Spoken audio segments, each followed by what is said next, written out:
Hola, bienvenidos a un nuevo capítulo de Entre Cuentos. Hoy tenemos un cuentero invitado, Mauricio Linares. Mauricio, buenas tardes, bienvenido. Buenas, José, ¿cómo estás, mi hermano? Me quito esto porque por los aretes me lastima. Ah, sí, claro. No hay... Y a mí el dolor sí me produce dolor. Suelo pensar. Bien, mi hermano, ¿vos cómo andás? Todo muy bien, muy contentos con usted acá en la emisora. Y pues a lo que venimos vamos. Como quieras, cuando quieras. Donde quieras. Bueno, ¿cuánto tiempo lleva usted contando? Oye, este año cumplo 37.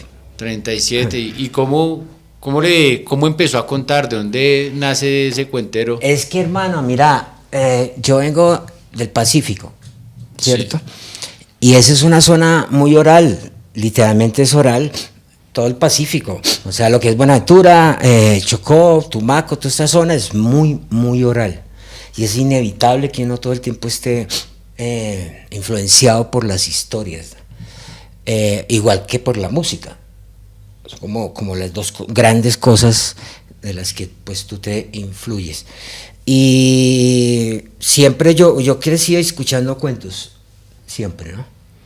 Hay una cosa que siempre me llama, o que me ha llamado mucho la atención de algunos cuenteros, es que ellos dicen que tenían un abuelo cuentero y entonces voy a contar una historia que mi abuelo me contó, y cuentan unas historias que un anciano no contaría, ¿me entendés? Pero parece que eso les da como un estatus, tener abuelo cuentero. No, yo tenía abuelo, familia, mi madre que murió hace 4 años, era una gran contadora de historias. No era de estas que se suben a un escenario, sino que se sentaba a contarte historias. Y así era toda mi familia. Las mujeres de mi casa, a mí me criaron 11 mujeres. Y estas mujeres los martes y los viernes en la tarde se reunían a contarse cosas. Entonces toda esa influencia me generó a mí como la cuestión de, ve qué tan bueno es contar.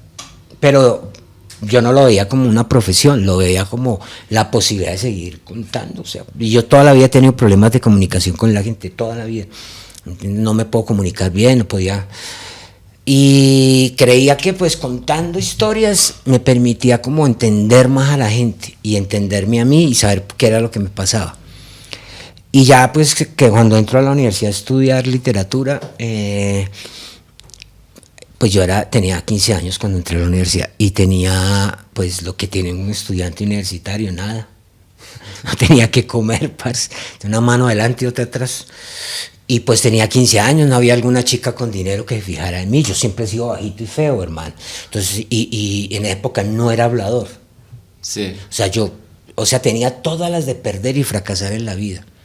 Feo, sin dinero, tímido, con miedo a la gente. No, pues, un árbol, bueno. Y un amigo me dijo, ve, hagamos algo, porque él estaba estudiando artes escénicas. Sí. Y me dijo, estamos armando un grupo de teatro callejero, pues como con circo, y pues como le jalas a la escritura, ¿por qué no te pones a leer textos ahí? Y yo dije, puta, ¿y eso cómo se hace? Entonces empecé, parce, a leer textos literalmente, y a recoger monedas, y empecé a darme cuenta que no podía vivir de eso.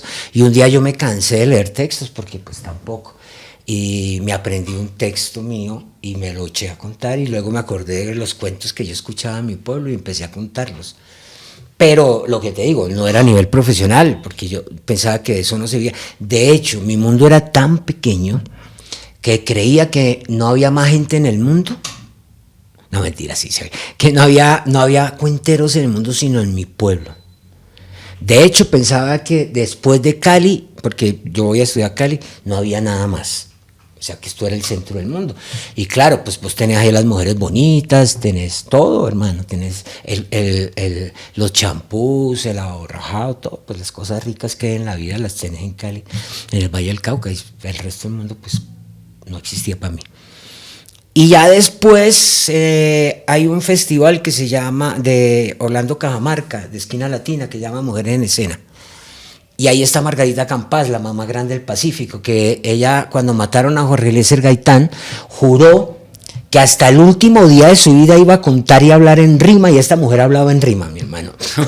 Era genial, y ella fue esposa de Francisco Saya, el gran marimbero, tocador de marimba que tuvo el Pacífico, y de hecho hay una leyenda preciosa que él venció al diablo tocando en la marimba el himno nacional, así como Francisco el hombre, tocando en el acordeón, el Padre Nuestro, con él, porque él tenía la teoría que el enemigo le vence con el himno nacional. Y entonces la vi a ella y vi a una jovencita contando, un poquito robustica, con unos ojos preciosos y un encanto, que era Carolina Rueda. Sí. Y yo dije, pues esta es bayuna. O sea, pues, no, para mí no existía nada más sino el valle y los paisas, pero pues los paisas siempre han estado en todo lado, parece. Entonces eso ya uno sabe. Y la veo y hablé con ella un rato, bueno, quedó la cosa ahí. Y ella me dijo que vivía en Bogotá y que en Bogotá se contaba historias. Sí. Y yo dije, vea pues, se cuenta historias. Y ya, eso fue la anécdota. Me graduó, yo ya estaba, cuando vi a Caro, eso ya estaba como a 6 meses de graduarme, hermano. Me graduó y salí a los 20 años. Y nadie me daba trabajo. Porque yo era un culicagueto, era punk. Entonces andaba como punk. Me comportaba como punk, me embriagaba como punk, era punk, sí. Entonces pensaba como punk. Creía que no había más música sino el currulao y el punk. De hecho, en mi cabeza yo estaba fabricando crear una fusión entre el punk y el currulao, que luego lo hice, pero no en música, sino en cuentería. En la forma de... Sí, en la forma en que escribo el texto, la partitura, que yo escribo, los montajes míos los hago a partir de partituras. Entonces hago la partitura y ahí empiezo a montar las notas y toda la cosa, y generé ese ritmo, ¿no? Que es una mezcla entre currulao y pacífico, que luego hace poco vi que en México hay unos marimberos que tocan cumbia, jóvenes, que hacen marimba punk, y dije, miércoles, qué bueno. No es que me hayan robado a mí, sino que son las circunstancias de la vida que mientras yo estoy aquí contando una historia construida a través de tal parte, en Finlandia hay otro tipo que está haciendo algo parecido. No es que se estén copiando, todo te lleva a un punto, ¿no? Todo te tiene que llevar a un punto, porque somos seres humanos. Y entonces me vengo a Bogotá. Me traen, un profesor me trae al periódico El Tiempo, a trabajar. Y yo trabajé 10 años cubriendo guerra, entre los 20 años, 19 años, a los 29 yo cubrí guerra. En el Tiempo. En todo el país. Me tocó la mejor parte de la guerra, o sea, los paramilitares, Pablo Escobar, toda esa cosa la tuve que sufrir yo. Pero al tiempo empecé a contar en Bogotá. Cuando yo llegué, me encontré a Caro se acordó de mí, hablamos y me dijo que en la Perola, en la Nacional, preguntara por Carlos Fernández. Yo llegué un jueves y me atendió un loco ahí, yo le dije, ¿tú eres Carlos Fernández? Me dijo, no, yo soy José Flores. Entonces me dijo, no, es que Carlos Fernández ya no. Entonces le conté, me dijo, no, venía acá, estaban en la Perola Oscar Corredor, Mauricio Duque, estaba Gustavo González, el mismo José, Albatro, Génesis, Connie, Juan Ciniedo, Jorge Navarro, y yo llegué a conformar el grupo y ahí empecé con ellos a contar. Y ahí fue cuando ya entendí que esto era un oficio, porque estos tenían pasión, yo solo contaba. Como era natural para mí, como tomar, como comer, no sé, bañarse los dientes, pues no le veía, pero luego empiezo a verlos ellos que le ponían la pasión, y había esto, dije, mierda, esto hay que meterle la pasión, y ahí es donde yo me dedico literalmente a estudiar nuevas formas para empezar a trabajar desde el cuerpo y tal. Y yo dije, yo para el teatro he sido negado toda la vida, mi hermano. De hecho, ni siquiera he intentado hacer teatro, porque pues a mí no me gusta, o sea, a mí me encanta ir a teatro. Sí. Yo soy, pero a mí bobo, mano, bobo. A mí me van a escoger entre 10 millones de euros ir a ver una obra de teatro, yo me voy a ver la obra de teatro, pues. No sin antes pasar por los 10 millones de euros. Sí, claro. Pues obvio. Pero nunca me llamó la atención ser actor, porque no, y yo ya escribía. Entonces yo decía, pues hago lo mismo que hacen ellos, pero desde la soledad, ¿no? Porque la escritura es el oficio más solitario del mundo. porque estás con tus fantasmas, tus miedos y no tienes con quién compartirlos. Y entonces yo dije, tengo que buscar nuevas cosas. Y un amigo, yo estaba hablando con él y dije, es que no sé, hermano, yo no me siento cómodo porque yo veo a estos locos que tienen unos movimientos, tal, y yo pues ahí sentadito, parce, sin nada más, o sea, sentado. Y claro, al lado de ellos, pues yo no tenía sentido, porque no es solamente la historia, porque puede haber unas historias preciosas, pero si no tienes esto adentro visceral, si no sabes construir imágenes, pues la historia de todas maneras no la logra. Eso es un 50-50, o sea, no está primero la historia y después el contador, no, eso es los dos a la mitad, eso es como un matrimonio, ¿no? O un mal matrimonio, los dos a la mitad, eso sí. Y entonces hablando me dijo, ve, yo te tengo la solución, me dijo el gobón. Y le dije, ¿cuál?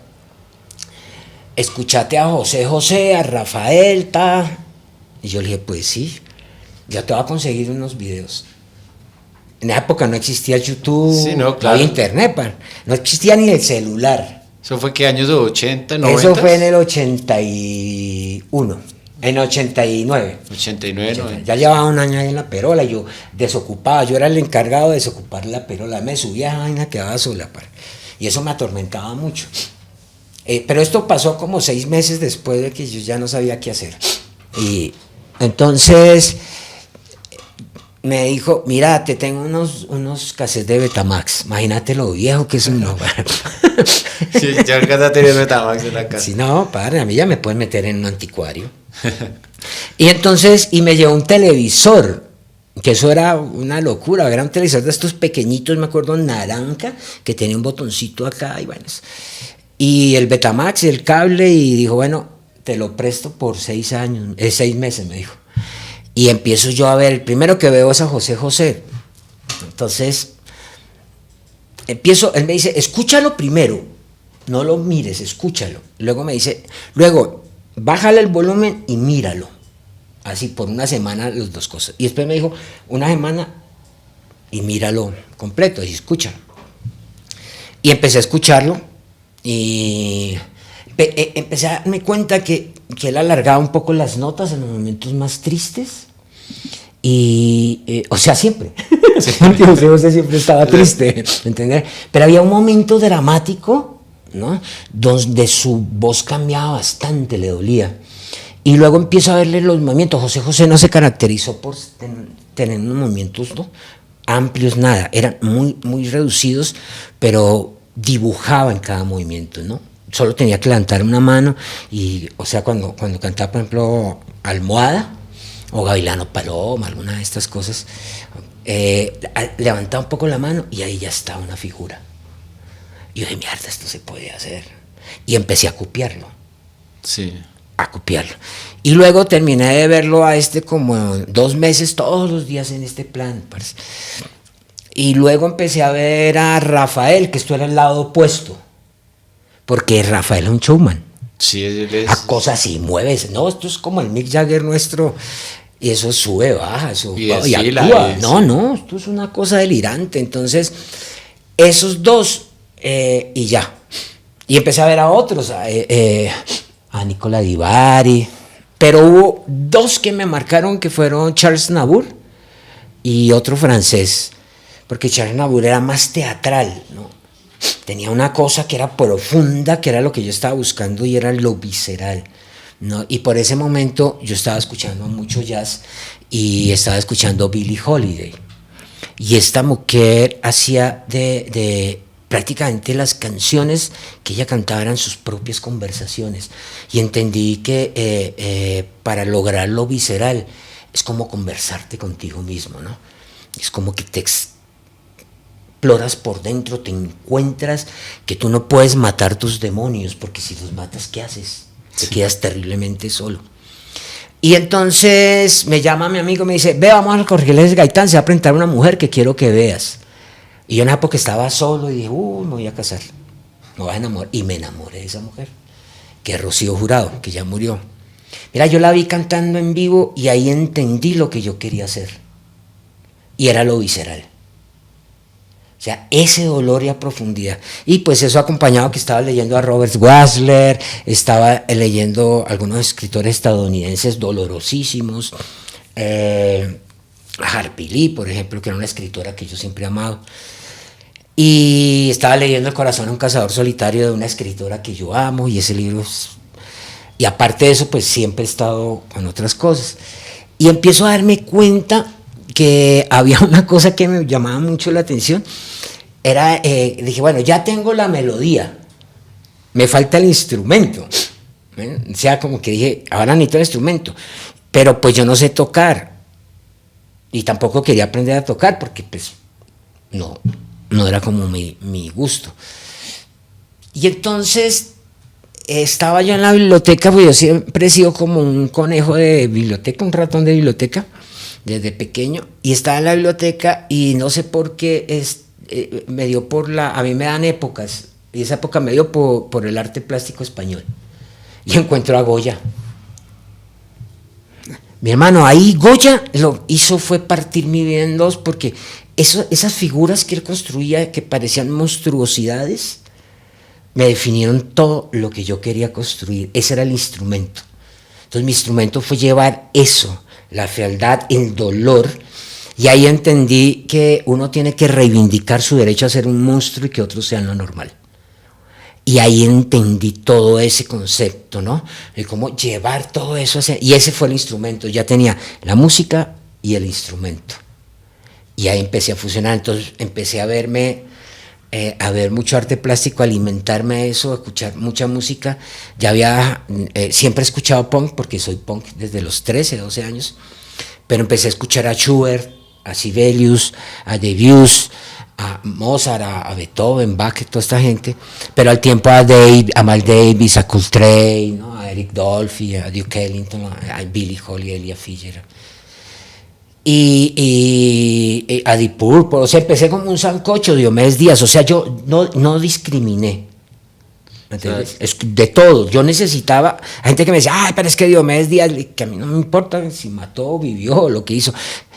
Yo necesito sonoridades. No puedo discriminar. Y luego me di cuenta que las mejores sonoridades sí, obviamente están en la obra musical, pero había unas sonoridades mejores, y era la calle. Y empecé a caminar Bogotá con una grabadorcita. Y también tenía grabando los tiroteos en los enfrentamientos, los gritos. Y entonces ya tenía grabado, y en esa época yo ya usaba Linux, no Windows, que era más difícil en la época de instalar Linux. Hoy en día esos enter, en 5 minutos tienes un Linux perfecto. Y alguien me instaló un programa donde yo podía separar sonidos y ahí empecé a crear los sonidos para la obra, que nunca iban a estar en escena escuchándole a la gente, sino para contar.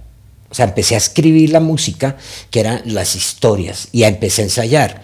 Mis ensayos yo nunca cuento mis historias. ¿Sabes cuándo yo cuento una historia? Después del año y medio que terminé de ensayar, el día que me voy a subir. Antes no, yo hago experimentos sonoros, busco, creo imágenes, busco la dramaturgia de las imágenes, me alimento mucho del arte plástico, de la música y de la literatura, ¿no?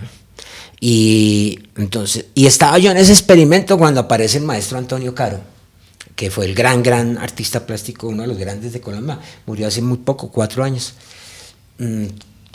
Tuvo 4 obras que transformaron el arte conceptual en Colombia. Y hablando con él, me di cuenta que uno era una obra de arte, que uno podía hacer de su cuerpo una obra de arte. Y ahí empecé a trabajarlo. Entonces ahí fue cuando creé todo ese concepto que tengo ahora, desde el momento en que tengo una palabra hasta que la llevo a la escena, toda la transformación. Es 1 año y medio, o sea, yo me demoro 3 años en un montaje, 4, porque hay todo un proceso de investigación sonoro, de colores, matices, y así es en resumen mis 37 años de cuentero, ¿no? Ya eso no hay nada más, nada, y eso me ha costado matrimonios, me ha costado la vida, porque no soy obsesivo, pero como que cada vez que tengo montaje me meto más en eso, como que, porque siempre pienso, este va a ser el último, este va a ser el último, este va a ser el último, porque pues a mí nunca me ha gustado estar en este mundo, entonces digo, de tanto no gustarme, un día me voy, ¿entendés? Entonces quiero que sea el último, entonces cada vez me hundo más y cada vez me aíslo más de la gente, entonces hoy en día yo no salgo mucho, salgo como a lo necesario y evito contacto con la gente. Entonces cada vez estoy más encerrado hablando con 3 gatos, ¿no? Entonces las búsquedas son mucho más profundas, porque empiezo a encontrar en el sonido de una hoja, al pasar un libro empiezo a encontrar toda la posibilidad sonora, pero también de texto para escribir y contar. Claro, y en estos días que hemos estado hablando, se me hablaba de la evolución, ¿no? Como cuentero. O sea, ¿cómo ha sido esa evolución y llegar al minimalismo que también me ha hablado? Sí, no, yo empecé siendo un pendejo. Sigo, solo que tenía 19 años. Era un pendejo con 19, ahora tengo 56, cumplo de 57 y sigo siendo un pendejo, pero más viejo. O sea, un pendejazo. Y yo contaba, pues, yo decía, bueno, es que escribir para contar, yo nunca he hecho eso, no, nunca lo he entendido. No sé cómo lo hacen. Y tampoco pregunto porque pues ya sé la respuesta, no me van a evitar. Entonces, ¿qué he hecho?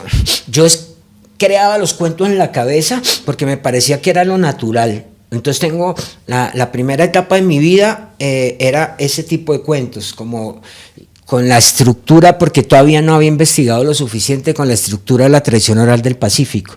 Entonces había gente que pensaba que eso era cuentos de tradición oral.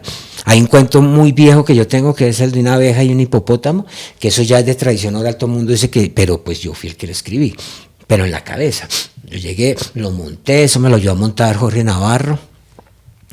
El del negro más bello, el que tú me dices, también algunos dicen que es de tradición oral y ese me lo ayudó a montar el que para mí ha sido el mejor cuentero que ha dado Bogotá, que es William Díaz, ¿no? Que era un cuentero con una visión muy tenaz, o sea, el tipo era muy avanzado para su época, para hacer cuentería. Lo que pasa es que se fue rápido de la cuentería pero lo hacía así, entonces eran cuentos muy divertidos, con mucha cosa adentro para, no, la intención no era divertir, pero pues sí era como que la gente la pasara bien, entonces estaba empezando como a entender un poco esta cuestión de la construcción de la imagen, no quería y a veces me relacionaba con García Márquez y nunca he querido que me relacionen con él, porque si tengo una gran influencia latinoamericana es Juan Rulfo. Sí. Él es el que me ha llevado a construir imágenes, no García Márquez, aunque a mí me encanta García Márquez, pero nunca me ha influenciado en ese aspecto, pero Rulfo sí. Y entonces era como muy de eso, como de ir, contar, la gente se divertía y empecé a coger fama y entonces saqué el primer trabajo que llamaba Celso el contador de historias y otros cuentos, con 10 cuentos, que esos 10 cuentos, haz de cuenta como que sacas un disco y te ganas un Grammy. Sí. Ese hijo de madre, todos los cuentos fueron un éxito y todos los cuentos me los quitaron y empezaron a contarlos. Algunos se los robaron, otros sí pidieron permiso, otros no pidieron permiso, pero daban el nombre. Y luego saqué un trabajo, un segundo, que era Palabras de Mujer, que también fue otro éxito. O sea, yo de Grammy en Grammy, pero como no existía, pues yo me lo imaginaba. Pero hubo un momento en que me quebré, en que ya me empecé a aburrir, en que yo tengo un lío, y es que yo padezco de un espectro autista que se llama Asperger. Sí. Y hay un momento en que tú haces hasta que te salga perfecto. Y cuando te sale perfecto, te aburrís, ¿no? Y yo empecé a hacer así. Ya un momento en que yo me subí al escenario y no lo disfrutaba. Me iba bien, pero me daba igual, ¿entendés? De hecho, ni siquiera ya ensayaba. Como que ya me lo sabía, entonces yo llegaba ya, la gente, ay, contate tal cuento, y yo lo echaba, o sea, era como una rocola. Yo sentía que me metían, y voy a decirlo así con todo y grosería, una moneda, sí. Me pichaban los pezones y empezaba a contar un cuento, como una rocola. Y eso a mí era tenaz porque ya no lo vivía, no sentía. Es como cuando vos amas a alguien, mi hermano, te casas con ese alguien y todas las mañanas para ti tienen un sentido despertarse. Y cuando te vas a dormir no quieres dormirte porque te da miedo despertar y que no esté esa persona o que tú ya no puedes volverla a ver y te duele dormir. Y cuando esa persona sonríe, tú sonríes, ¿cierto? Cuando la ves desnuda, puede ser que, digamos, si es una chica, puede ser que la chica no sea muy agraciada para el mundo, pero para ti es el ser humano más hermoso del mundo, porque la amas, ¿no? Claro. Pero llega un día en que la empiezas a ver obesa o te empieza a ver o lo empiezas a ver obeso.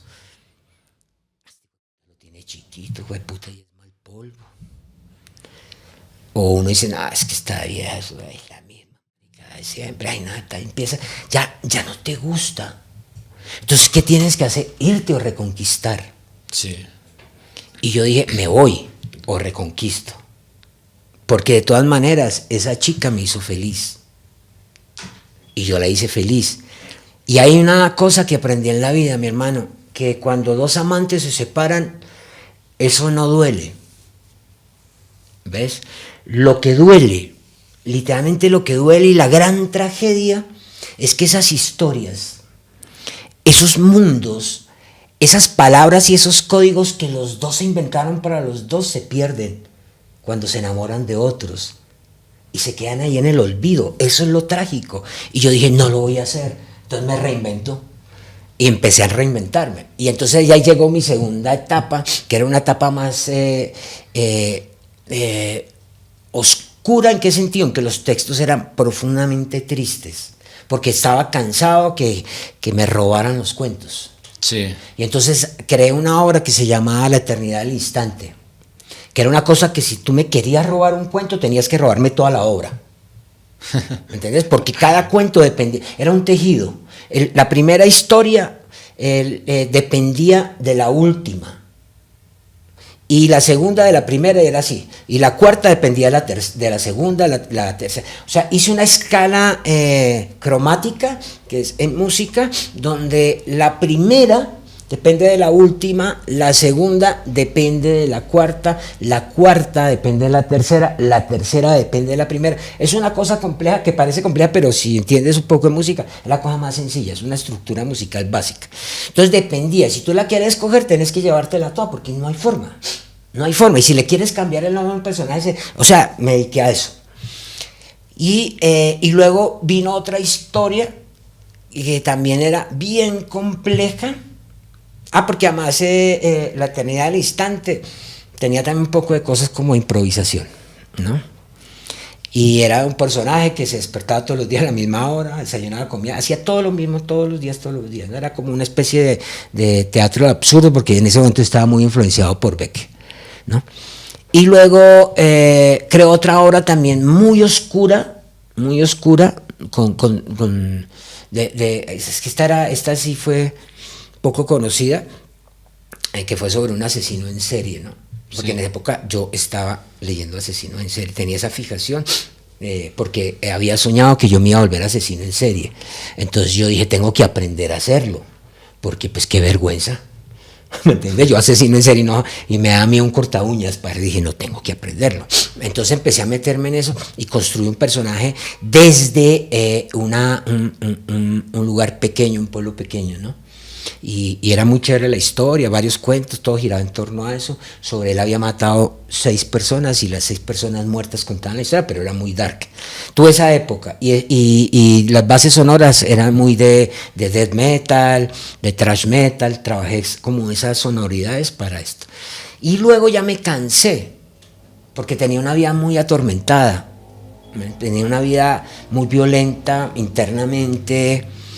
Y descubro el budismo y empiezo a darme cuenta que la grandeza está en las cosas pequeñas, casi insignificantes, que la grandeza no está en un aguacero, sino en una gota de agua, que el ruido del aguacero, ahí no está la grandeza, sino cuando la gota cae al suelo, porque ahí muere. Y ahí es donde tú empiezas a preguntarte por la existencia de la vida, ¿no? Te pones en el lugar de la gota de agua. Y qué tragedia venir a morir. O sea, tu vida no dura tanto y mueres. Y el ser humano también. Lo que pasa es que uno cree que 80 años, 90 años es mucho. Y eso no es nada, partner. Y entonces me doy cuenta que tengo que buscar algo más sencillo y me voy por lo sencillo. Y empiezo a construir historias más íntimas y digo, ¿qué es lo más íntimo que yo he tenido en mi vida? ¿Qué es lo más sencillo que me ha pasado en la vida? 11 mujeres que me criaron. Aprendí a ver el mundo a través de los ojos de las mujeres por ellas. Aprendí a entender el mundo a través de cómo lo entiende una mujer por ellas. Y ellas me enseñaron lo sencillo, que no debía caminar de afán sino despacio, porque cuando voy de afán no observo, cuando voy despacio observo y aprendo. Me enseñaron a entender que cuando amas entregas y no estás esperando que te entreguen. Y tampoco estás esperando que algún día te vas a quedar sin nada, porque cuando muere el amor, te queda algo. No quedas tierra desértica, árida, queda una semilla. Solo que tú la dejas morir porque estás preocupado porque te dejaron. Entonces hay que sembrarla, hay que regarla, hay que cuidarla y vuelve a nacer la vida. Porque la vida es un ciclo, ¿no? Por eso te digo, yo sí, cuando me toque otra vez volver, digo no. Porque no me gustó, no, en serio, a mí no me gustó pasar por acá y no quiero volver a hacerlo. Ese error no lo cometo 2 veces, al perro no lo capan 2 veces. Y ahí es donde yo digo, ve que es lo mejor que le puede pasar, el minimalismo. Entonces decidí empezar por lo básico, mi vida.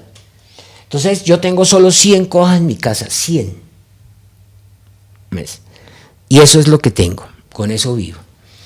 Como tengo casa propia, hago cuentas cuánto necesito para vivir, 600,000 pesos. No quiero 1,000,000 de pesos, necesito 600,000 pesos. ¿Ves? Tengo 3 pantalones, 4 camisetas, 2 chaquetas, ¿no? Hay gente que no tiene ni un pantalón, ni una chaqueta y duerme en la calle y tiene frío. ¿Ves? Entonces creo que soy un hombre rico. Tengo para desayunar, para almorzar y para comer. O sea, soy un hombre rico. Tengo una cobija. Hay gente que no, que tiene un periódico. O sea, soy un hombre rico. O sea, soy un hombre bendecido. ¿Ves? Tengo una cama y un colchón.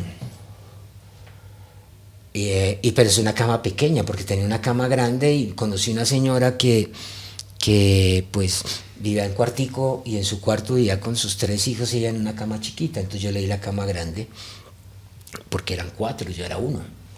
¿Para qué necesitas una cama grande si tú estás solo? Entonces me compré una pequeñita y ahí dormimos porque duermo con los 3 gatos. Hace poco tuve una amiga que fue a visitarme y eso fue terrible porque éramos 5 en la misma cama.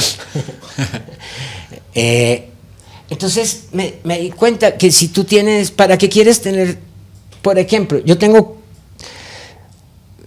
tú tienes 4 cuchillos, 4 tenedores, 4 cucharas. ¿Para qué si vives solo? Entonces uno dice, no, por si viene visita.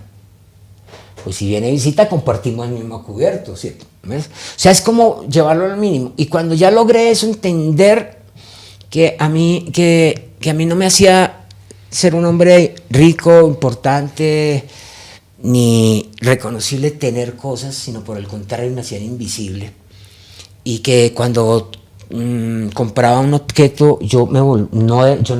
ese objeto no era mío, yo era del objeto. Entonces dependía de él para todo. Y cuando dije, no, pues ¿para qué? Entonces ya empecé hacia la escritura primero, como a trabajar eso, lo pequeño, el detalle, las historias complejas, pero que se ven sencillas aparentemente. Empecé a hablar sobre mujeres y luego al final, cuando ya dije, bueno, ahora pues ya toca el otro trabajo que es contar. Y empecé a buscar de las historias porque yo no escribo para contar, empecé de las que yo escribo, encontré unas y ahí surgió Los olvidos de la memoria. Y luego surgió Ser mujer, ser palabra, pero Ser mujer, ser palabra tiene una particularidad, que los textos yo los escribo en vivo. Ya. O sea, yo los creo en vivo, no los escribo, sino ahí. No es improvisación, tengo una estructura musical, unos pentagramas y a partir de eso construyo las historias. Y luego surgió Las olvidadas, que es el más reciente, que es la trilogía de las mujeres. ¿Qué es lo que estás trabajando ahorita? No, lo que estoy trabajando es una obra que se llama No le creas al viento cuando te susurra. Ya. que es sobre el viento, sobre cuando llegan los vientos y que traen palabras de amor, palabras de despedida, trae la tristeza, todo eso. Entonces, pero llega un viento que es mentiroso, los vientos te mienten, los vientos te hablan, bueno, es así la historia, muy, muy tranquilas. Bien, bien interesante. Yo escuché, no, sí escuché que inicialmente iba a ser arquitecto, ¿no? Casi que viene siendo cuenteros Sí. por el tema de No, las yo vacas. quería ser bailarín de música clásica. Sí. O sea, allá a mi pueblo llegó un circo. Y el circo llevaba a un señor que tenía un cine rodante. Y entonces ahí en el Parque Las Basuras, que se llamaba así, que hay un faro que ha pegado al mar, es una media torta, proyectaba el señor del circo, proyectaba las películas. Y proyectó una película, que no era película, era un documental sobre unas bailarinas de música clásica, y yo dije, yo quiero hacer eso. Y a mí se me metió en la cabeza que yo quería ser bailarín clásico. Pero yo vengo de una sociedad patriarcal, donde mi padre me dijo que no, porque eso, bailarín era para maricones. Y yo tenía 7 años, no tenía idea que era maricón. Pero yo dije, bueno, yo soy maricón. Pero no tenía, yo pensé que eso era alguna enfermedad, alguna cosa. Sí. Me alcancé a preocupar mucho porque yo decía, miércoles, habría nacido con esa enfermedad, ¿no? Entonces yo le iba a preguntar a mi padre que si había cura, pero pues mi padre era un poco violento. Entonces dije, no, pues la cura es no ser bailarín. Y yo no quería aprender a bailar después. Entonces, las chicas que me gustaban, pues uno allá en el valle, casi todo el mundo es bailarín. Yo no aprendí a bailar. Mira cómo es la vida. Yo no aprendí a bailar porque yo decía, si bailo, me contagia el maricón. Sí. Y quién sabe cómo qué, tullido o algo, ¿no? Y entonces, una vez estoy leyendo un libro de Herman Melville, que se llama Moby Dick, y empieza a hablar sobre, pues, es como un viaje y tal, que es precioso ese libro. Y entonces yo estudiaba con sacerdotes y le dije al padre Fernando Garzón, padre, es que Maita, entonces me dijo, no, lo que tú quieres saber es sobre las casas, sí, eso quién las hace. Le dije, porque yo creo que están hablando de un tío mío, porque yo tenía un tío que se robaba los ladrillos, iba a las construcciones a robar ladrillos, robaba cemento y después hacía casas. ¿Entendés? La casa que él tenía en Cali era una casa de 2 pisos, gigante, todo había sido robado. Todo, menos los muebles, todo. Ventanas, los cosos, estos del baño, todo se lo había robado. 3 años robando cosas para hacer la casa. Y él la hizo. Y entonces me habló de la arquitectura y empezó a conseguirme libros. Y yo dije, no, yo lo que quiero es ser arquitecto. Porque me parecía muy interesante esto de las formas, ¿no? El de poder construir, ¿no? Y lo primero que yo pensé es, no, yo me vuelvo un arquitecto y lo que primero que hago es la calle en mi barrio les construyo a todos, porque éramos muy pobres. Pero yo le tengo miedo a las vacas, porque mira, imagínate esta historia. En Buenaventura no hay vacas, Sí. o en esa época no habían vacas. Y nosotros íbamos a jugar a un sitio que llamaba la Loma del Burro, que no era una loma, y tampoco hay burros.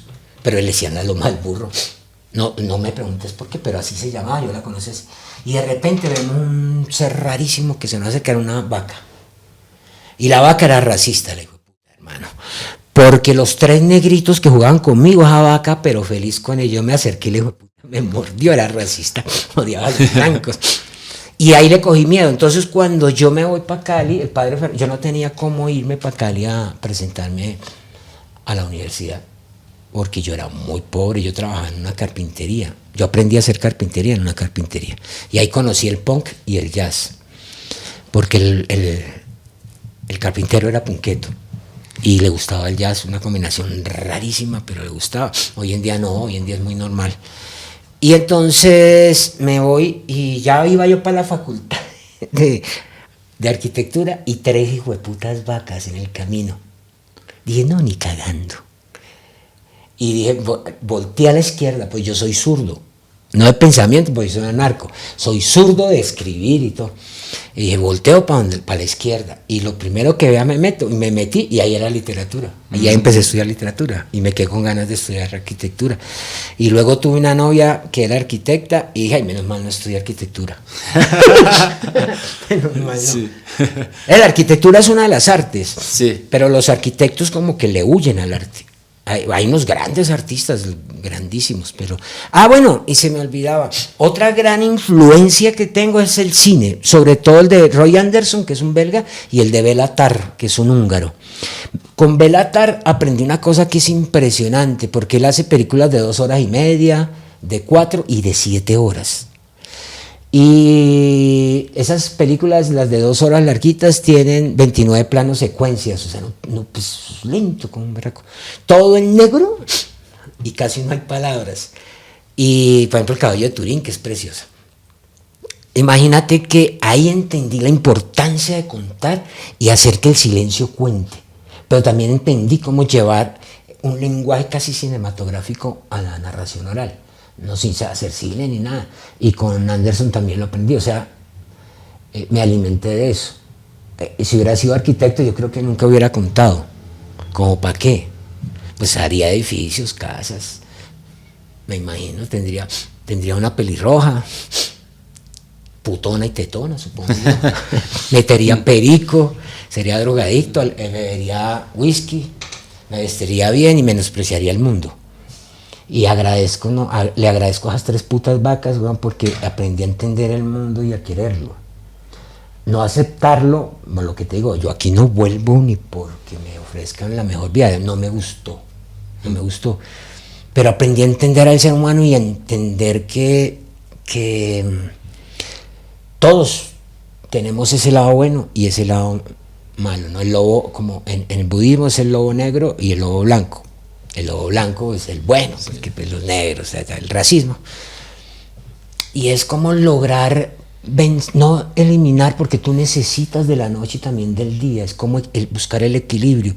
Y logré entender que, por ejemplo, héroe no es este personaje al que aparece en el cine y en la televisión, sí, ¿no? Sino al que tú le disparas y lo asesinas, lo hieres y lo lastimas, que es esta señora que viene del sur y va hasta el norte, deja a sus hijos abandonados ahí en el colegio a cuidar que los hijos de otro estén bien. Sí.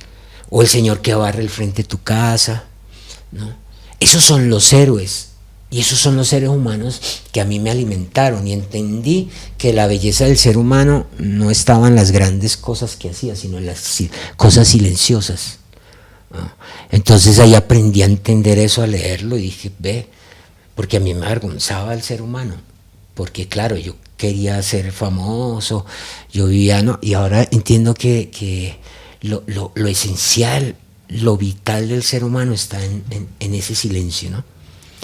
En esas, por ejemplo, el Señor que vaya, mira, tiene la grandeza del Señor, ¿ves? Como esa pequeña figura y esa enorme humildad que lleva a él, que arrastra a este Señor, es lo que hace que el ser humano, vivir sea una aventura impresionante. Entonces, está bien, estuvo chévere eso. Esas cosas me parecen bien importantes en la vida. Yo casi soy un santo, ¿sabes? No, yo ya soy un soy sí, un sabio. No, que va, lo que soy es un alcohólico en recuperación. Pero bueno, ¿no? Ojalá la acabe de recuperar, hermano, y Mauricio, pues ya se nos agotó el tiempo, mano, pero oiga, qué chévere escucharlo, muy bacano, me gusta. Hacía tiempos quería escucharlo en persona y qué bueno que se dio de esta forma. Bienvenido a Compensar Estéreo, esperamos que vuelva. No, claro, cuando acá, quieras. Bienvenido, acá no falta la oportunidad, sí, no falta el día. Mira, mientras uno esté vivo siempre...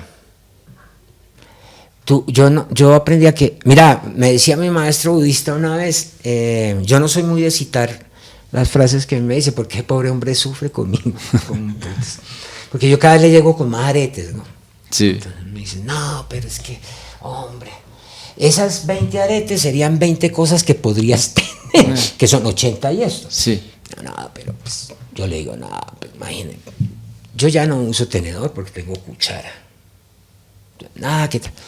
Entonces me dijo, y es verdad, Si tú no quieres que alguien vaya a tu casa, no dejes la puerta abierta. Pero si tú quieres volver a la casa del que te dejó la puerta abierta, nunca la cierres de un portazo. O sea, yo siempre procuro que las puertas queden abiertas, y mientras uno esté vivo, mi hermano, el camino siempre es el mismo. No, claro. Más viejo llega uno, más cansado, pero el camino siempre, allá un amigo mío. Opa. Sí, o sea, claro, algún día volveremos, no sé, siempre no vuelve. Hay una frase que para mí el que es el mejor cronista que ha dado América Latina, no, América en general, desde Canadá hasta Malvinas. A mí no me gusta la salsa. Yes. Eso no le encuentro sentido a pendejada, estar bailando, y sudando uno, intercambiando sudores con otra persona. Y uno sin saber si la persona se bañó, qué enfermedades tenga, man. No, entonces toca cuidarse hoy en día con todas esas cosas de las bacterias. Por ejemplo, mi hermano, yo me baño cada 22 días. ¿Sea o no sea necesario? Sí, supongo. Pero yo no le voy a hacer el maldad a bailar con una chica o con un chico o con lo que sea, sudando, porque imagínate 22 días sin bañarse, ¿no? Es terrible. Entonces, pero este tipo me encanta porque me parece que hace crónicas, y es Rubén Blades, o Rubén Blades, como le dicen aquí. Y él tiene una frase de tantas canciones, dice: todos vuelven al lugar donde nacieron, y todos volvemos inevitablemente. Entonces, claro, algún día vendremos. Ojalá todavía esté aquí la emisora y no la pasen por lejos, porque eso sí es difícil. Bueno, esperemos Entre que más lejos, se acabe y más camino, entonces. Sí.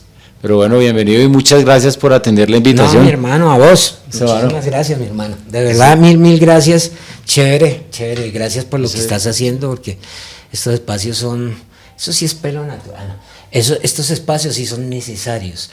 No tanto como para el oficio, sino necesarios para que la gente entienda lo que uno hace, porque es que hay veces que la gente dice, hay gente que me dice: sí, de contar historias. Pues sí. Sí. Hay gente que vive, no sé, de hacer pan, porque uno no puede vivir de contar historias. Es que es lo mismo, son oficios. Eso. Hay una cuestión, y es que cuando tú te crees artista en este oficio, te alejas del objetivo real, ¿no? Y esto es un oficio, y uno es un alfarero, un panadero como cualquiera, ¿no? Uno no debe pensar en que estoy haciendo una obra de arte, en que yo soy un artista, sino que estás haciendo tu oficio, ¿no? Y lo estás haciendo y ya. Entonces, siento que esto es hacer normal, pero tú ves en YouTube tutoriales que te enseñan a hacer pan, sí. Que te enseñan a hacer pasta de tal cosa, comida vegana, porque yo, por ejemplo, soy vegano y veo esos tutoriales. Me gusta perder el tiempo viendo tutoriales. Te enseñan a coser, te enseñan todo, pero sí, nunca es sobre un oficio que es uno de los 3 oficios más viejos de la humanidad, que es contar historias. Sí. El primero, o sea, el ladrón, la prostitución y el ser cuentero. O sea, los 3, y curiosamente los 3 tienen mucho que ver, porque tienen la palabra ahí, envolver y tal. Pero nadie habla de eso. Entonces estos programas son chéveres para que la gente diga: ves que esto no es subirme al escenario a contar, sí, sino que detrás de eso sí hay un proceso. No, ahí hay todo un trabajo de, ven, yo hago, mira cómo lo monto, tal. Y no es que, pues claro, es que hay cuenteros que sí lo hacen, que se aprenden un cuento y lo cuentan. Sí. Pero sí hay un trabajo. Entonces, gracias a vos por permitirle a este oficio poder contar lo que es, ¿no? Poder decirle a la gente: mira, nosotros somos unos profesionales por esto y esto.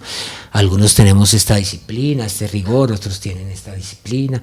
Cada uno tiene su propio método de búsqueda para llevarlo a escena. Entonces, no, gracias a ti, mi hermano. No, con mucho gusto y gracias por atender, y nos vemos en una próxima mano. Bueno, mi hermano, fue otro tinto aquí, pero...